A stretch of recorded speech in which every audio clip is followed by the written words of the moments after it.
आचार्य श्री पद्मनंदी कृत यह पद्मनंदी पंचविंशति का ग्रंथ जिसका हम प्रतिदिन स्वाध्याय कर रहे हैं और इसके अंतर्गत अभी तक हम 4 प्रकरणों का स्वाध्याय कर चुके हैं। 4 प्रकरण पूर्ण होते ही हमारे 378 श्लोक भी पूर्ण हो चुके हैं। अब जो 5वां प्रकरण है यह है यति भावनाष्टकम।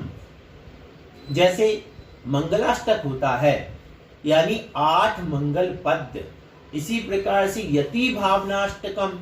तो यति की भावना कैसी होती है, यति बनने वाले की भावना यानी मुनि बनने वाले की भावना कैसी होती है। अष्टकम तो इन 8 पद्यों के माध्यम से यहाँ बताया जाएगा। इस प्रकार से यति भावनाष्टकम यानी यति की भावना के 8 छंद 8 पद्य जहाँ है वह कहलाता है यति भावनाष्टकम।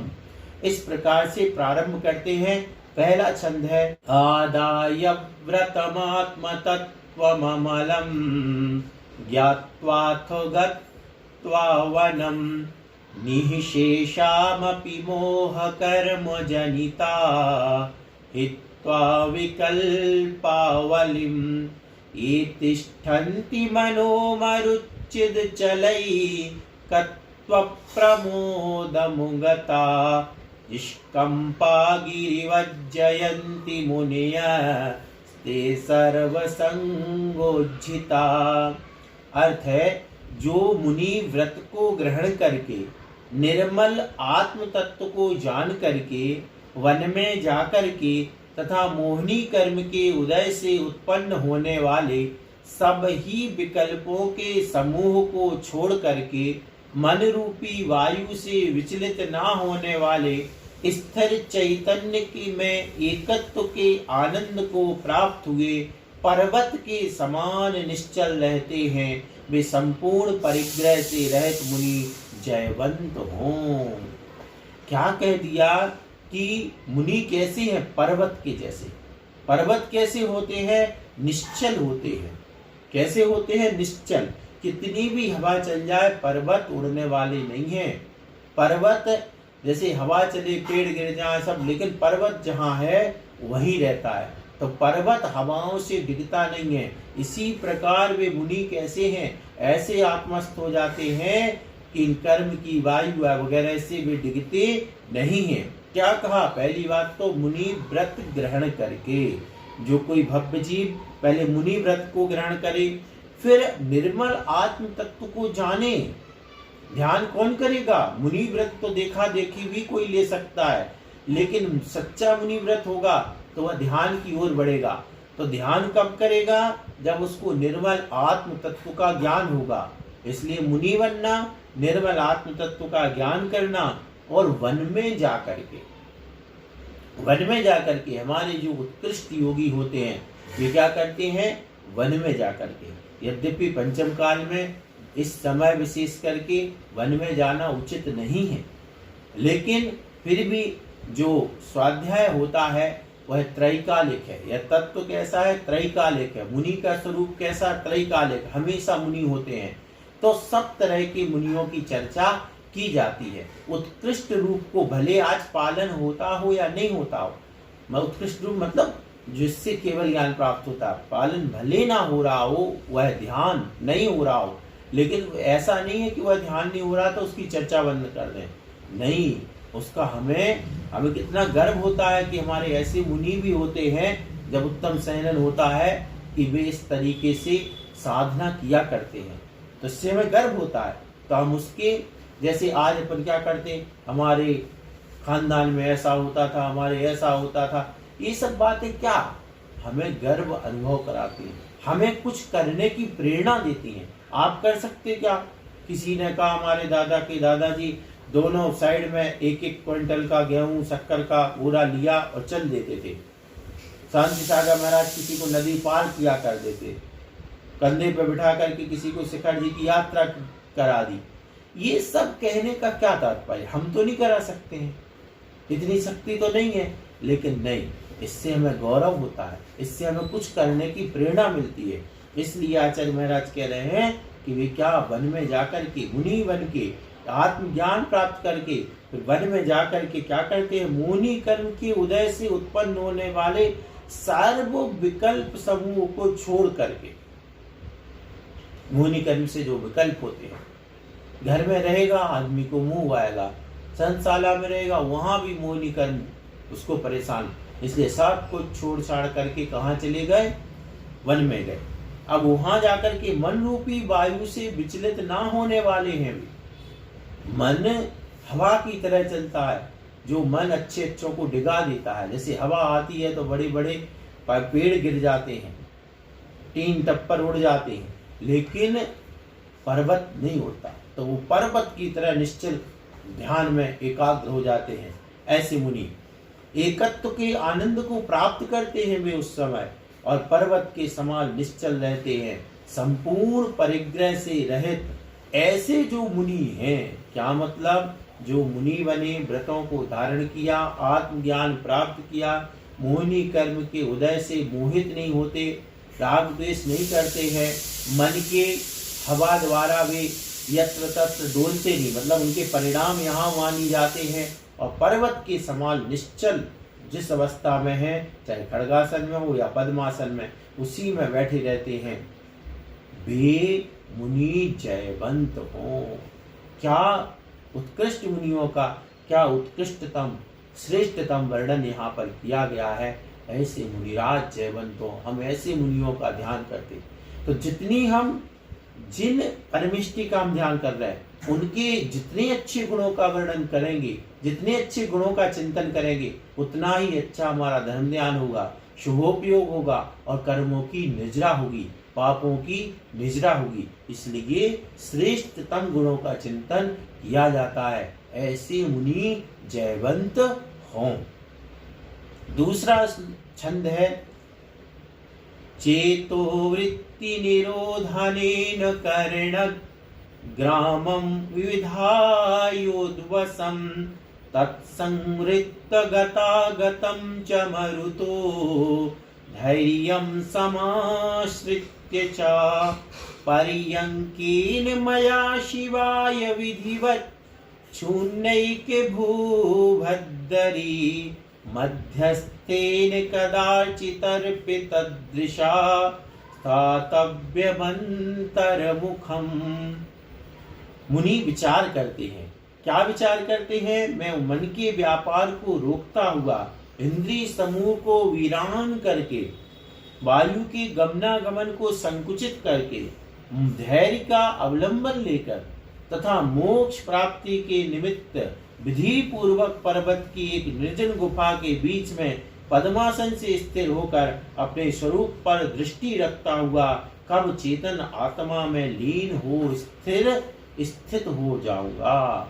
मुनिराज चिंतन करते हैं। जो सामान्य शुभोपयोग में मुनिराज हैं, कैसा चिंतन करते हैं? वे विचार करते हैं, मैं कब इस मन के व्यापार को रोकूं। सामान्य रूप से क्या प्रभुत्व गुण स्थान है, छठवें गुण स्थान में क्या होता है? शुभोपयोग, स्तुतियां, इन सब में समिति व्रत के पालन में लगा। उस समय अभी मुनिराज शांत चित्त से क्या चिंतन करते हैं? ऐसा कब होगा जब मन को मैं पूर्ण तरीके से रोक दूंगा, कहीं भी किसी भी, यहाँ तक कि पंच परमिष्टि पर भी मेरा मन न जाए। ऐसी स्थिति का चिंतन, इंद्रिय समूह को वीरान करके, कुछ भी नहीं, पांचों इंद्रियां बिल्कुल स्थिर, वीरान जैसे होता है निर्जन, उजाड़ देना, मतलब ऐसा हो जाए कि पता ही नहीं चले कि इंद्रियां भी हैं। कैसे पता नहीं चले? मच्छर काटे तो अनुभव नहीं हो, मच्छर काटे तो पता ही नहीं चले। ऐसे पांचों इंद्रियों से पृथक होकर के अपनी आत्मा की ओर दृष्टि जाए। वायु के गमनागमन को संकुचित करके, वायु ऊपर कहा था मन है ना, तो वायु की गति से मन दौड़ता है, तो मन क्या करे? मन भी स्थिर हो जाए, मन कहीं यहाँ वहां ना डोले।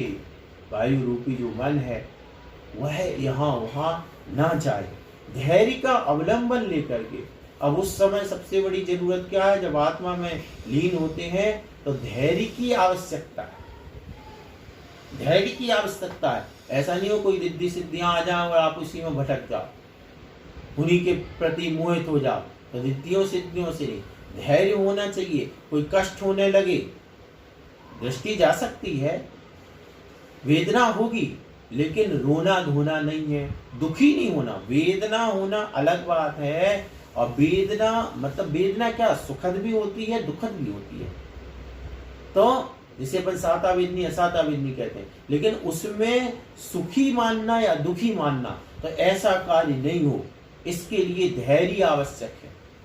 तथा मोक्ष प्राप्ति के निमित्त भूत क्या करना, पर्वत की एक निर्जन गुफा में, जहां कोई नहीं हो, ऐसी गुफा में ध्यान में लीन हो जाना पद्मासन से, और अपने स्वरूप पर दृष्टि रखते हुए चेतन आत्मा में कब लीन होऊंगा, जब मैं क्या क्या हो गया, इंद्रिय समूह का व्यापार रोक दूं, मन का व्यापार रोक दूं, धैर्य का अवलंबन ले लूं, और मोक्ष जैसी निर्जन स्थान से प्राप्त आसानी से हो सकता है, ऐसी गुफा आदि में पद्मासन से बैठ करके ध्यानस्थ होकर के ऐसी चेतन आत्मा के स्वरूप में मैं कब लीन हो पाऊंगा।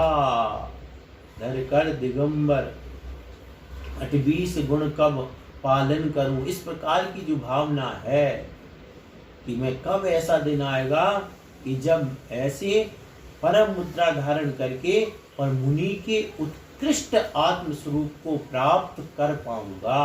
तो ऐसा चिंतन जो प्रमत्त गुण स्थान वाले हैं, मुनि हैं, वे करते हैं, और अपन को भी पढ़ करके ऐसा चिंतन करना ही चाहिए, क्योंकि जैसा सोच होता है वैसा ही परिणाम प्राप्त होता है। बार बार जैसा सोचा जाता है वह मिलता है, इसलिए बार बार भावनाएं होती हैं हमारे यहाँ, बार बार चिंतन करना। भावना क्यों, भावना भावनाशनी, जैसी भाव होंगे वैसे ही द्रव्य परिणमन होने लगेगा, इसलिए ऐसी भावना अपन को भी करना चाहिए। एक श्लोक और देखते हैं। धूली धूसरितम विमुक्त वसनम पर्यंक मुद्रागतम शांतम निर्वचनम निमीलित दृशम तत्तोपलम भेसति उत्कीर्णम दृशदीवमाम वनुभि उत्कीर्णम दृशदीवमाम वनभुवि भ्रांतो मृगाणां यथा पश्यत् युद्गत विस्मयो यदि तदा मादृग्जनः पुण्यवान। तत्व ज्ञान की प्राप्त हो जाने पर धूलि से मलिन, वस्त्र से रहित, पद्मासन में स्थित, शांत, वचन रहित तथा आंखों को नीचे हुए ऐसी अवस्था को प्राप्त हुए मुझको यदि वन में भ्रम को प्राप्त हुए मृगों का समूह आश्चर्यचकित होकर पत्थर में उकेरी हुई मूर्ति समझने लग जावे, तो मुझ जैसा मनुष्य पुण्यशाली होगा। कितनी बड़ी बात कही। तेनी सुथिर मुद्रा देख मृगगण उपल खाज खुजावते। जब वे मुनिराज ध्यान में बैठे हैं और उस समय वहां पर क्या स्थिति बताई, कितनी अच्छी बात बताए। तत्व ज्ञान प्राप्त हो गया है। अब स्नान, धूल चढ़ रही है, जंगल में बैठे तो क्या हो रही, धूल से शरीर, धूल का स्नान हो रहा है, समझ लो, धूली से मलिन, धूल का स्नान हो रहा है। पानी का तो त्याग हो गया, लेकिन धूल अब आ रही है, तो धूल से स्नान जैसी ऐसी बात है ना, मलिन हो गए हैं। वस्त्र से रहित, कोई कपड़ा अपन जानते हैं, दिगंबर साधु हैं, पद्मासन में स्थित हैं और शांत वचन रहित, आंखों को बंद किए हुए हैं। आंखों को बंद की ऐसी अवस्था को प्राप्त जब मैं बनूं, जब मुनि बन करके ऐसा ध्यान करूं, सारे व्यापार बंद हो, यहाँ वहाँ ध्यान का भटकना बंद हो, धूल भी चिपक रही है शरीर में, शरीर मैला हो रहा, सब कुछ हो रहा, कहीं बाहर चित्त नहीं जा रहा है, ऐसी अवस्था में बिल्कुल पत्थर के जैसे हो गया हूँ। उस समय वहां से निकलने वाले हिरणों का झुंड ये समझ ले कि कोई पत्थर है, और आकर के अपनी खुजली, मतलब क्या हो, आश्चर्य का मूर्ति समझने लग जावे। यहाँ सिर्फ मूर्ति समझने लग जावे, खाज खुजावते वाली बात नहीं है, लेकिन उसको अपन ले सकते हैं। तो मूर्ति समझ ले, उसको टिक जाए, उसके साथ खड़ा हो जाए, मतलब मुनि से टिक करके खड़ा हो जाए, क्या समझ करके, पत्थर समझ करके। और बाकी उपल खाज खुजावते, तेरी सुथिर मुद्रा देख मृगगण उपल खाज खुजावते। उन मुनि की ऐसी स्थिर दशा देख करके, पत्थर जैसा समझ करके, कितनी बड़ी बात है। और वो हिरण खुजली शांत करने लग जाए, खाज खुजाने लग जाए, अपनी पीठ को सहलाने लग जाए, मुंह फेरने लग जाए, मतलब पत्थर के साथ जैसा भी व्यवहार होता है वो करने, तब मैं अपने आप को पुण्यशाली समझूंगा। कितनी बड़ी बात है, पुण्यशाली समझूंगा। कब पुण्यशाली समझूंगा? जब ऐसी स्थिति को प्राप्त हो जाऊंगा, तब मैं पुण्यशाली समझूंगा। तो ऐसे चिंतन होता है। इस प्रकार का चिंतन विप्रमत्त गुणस्थान वाले मुनिराज भी करते हैं और हम सबको भी ऐसा चिंतन करना चाहिए। बहुत बढ़िया है। असली में इसका व्याख्यान बहुत हो सकता है, लेकिन अपन के पास समय की सीमा है, उस समय की मर्यादा में पूर्ण ग्रंथ करना है, इसलिए हम इसको बहुत शॉर्ट में ले रहे हैं। आप इस पर विचार करो, कितना विचार हो सकता है, क्या क्या विचार हो सकता है। बहुत आनंददायक है और इन पर विचार करो। आंख बंद करके देखो कि कैसी स्थिति है। तत्व ज्ञान हुआ है, मुनिराज पद्मासन में बैठे हैं, धूल चढ़ रही है, हिरण आ रहा है, हिरण मुनि से टिक गया है, खुजली, कितना आनंद आता है। जब देखने में, पढ़ने में इतना आनंद आता, तो वास्तविक अवस्था कितनी आनंददायक होगी। इस प्रकार आज अपन ने यति भावनाष्टकम के 3 श्लोकों का 3 छंदों का स्वाध्याय किया। आगे कल देखेंगे। आज इतना ही। सभी को जय जिनेन्द्र।